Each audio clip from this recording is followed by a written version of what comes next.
Bonjour à vous tous. Aujourd'hui, j'ai fait des brioches assez simples, assez faciles. C'est très chaud, excusez-moi. Je me suis brûlée, c'est pour ça. Ils sont très très bonnes et très très légères aussi. Je les ai fourrées au bâtonnet de chocolat. Bon, j'avais pas de chocolat Nutella, donc j'ai utilisé des bâtonnets. Vous pouvez les fourrer à la confiture ou à ce que vous désirez. Même nature, vous pouvez les laisser. C'est très bon et très léger et très très délicieux. On va commencer par 500 g de farine, la levure boulangère, du sel, du lait, un œuf, 2 jaunes d'œuf, un sachet de vanille, du sucre et du beurre fondu. Voilà, on va commencer maintenant. Voilà, dans mon récipient, j'ai mis 500 g de farine que je vais rajouter une cuillère à soupe de levure boulangère. Si vous n'avez pas celle-ci en graines, vous pouvez mettre une demi en fraîche, une demi-cuillère à café de sel,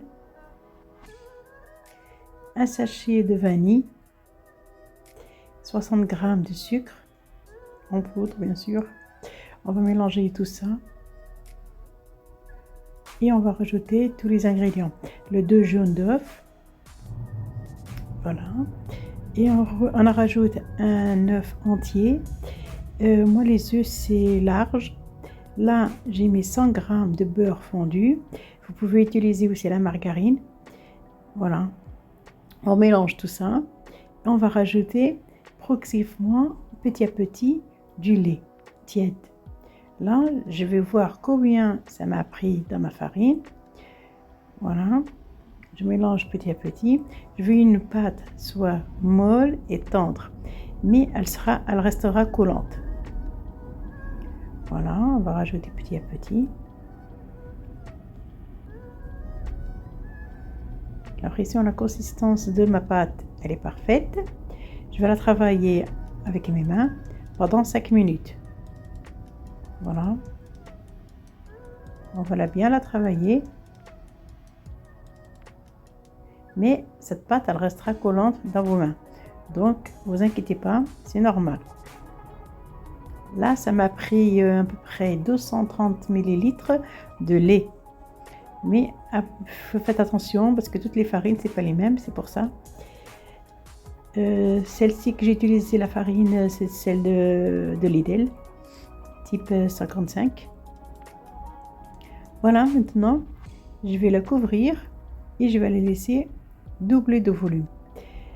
Vous mettez ça dans un endroit très chaud. Moi, j'ai une pièce qui est très très chaude, donc je vais la déposer là-bas au bout d'une heure. Voilà, elle est bien gonflée.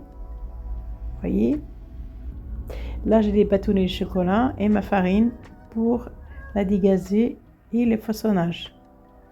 Comme ma pâte elle colle toujours, c'est normal, elle est collante. Voyez, on va le disposer sur la table. Voilà, essayez bien de fariner. Voilà, faut pas oublier de fariner votre plan de travail. Voilà, pour que ça colle pas à vos mains. Voilà, je vais la façonner en longueur. Vous pouvez faire en rond si vous voulez, les partager en rond ou en longueur, ce que vous aimez, ovale, ce que vous désirez. Voilà. Voilà, j'ai bien fariné. Et là, je vais couper des morceaux comme ça. Pas trop grand. Voilà, et je rajoute au centre un bâtonnet de chocolat. Si vous avez la confiture, vous pouvez mettre la confiture ou bien du Nutella si vous avez. Voilà, ce que vous aimez, ou bien vous le laissez nature. C'est aussi bon nature. Voilà, on va les façonner comme ça et déposer dans un moule beurré et fariné. Voilà.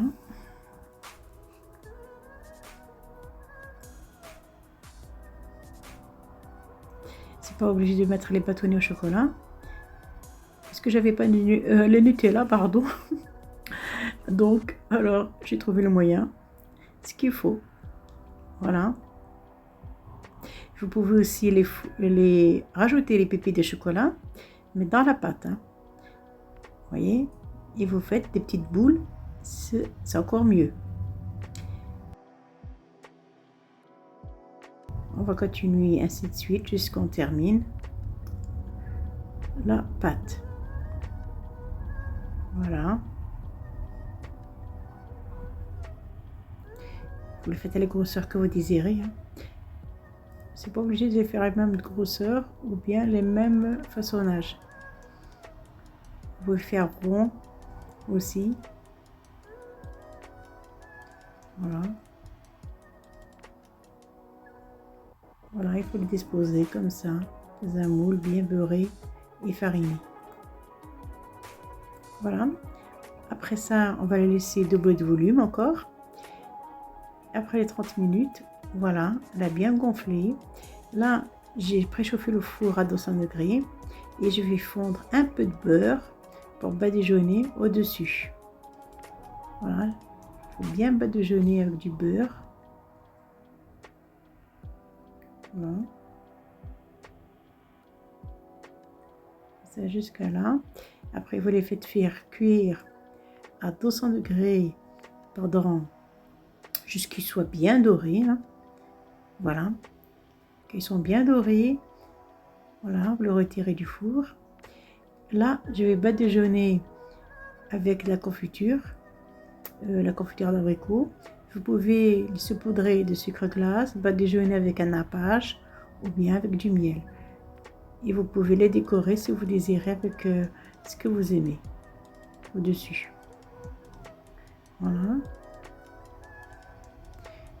Voilà, ils sont toutes bien badigeonnés. Voilà comment ils sont bien. Je vous remercie de m'avoir suivi. À très bientôt pour de nouvelles recettes.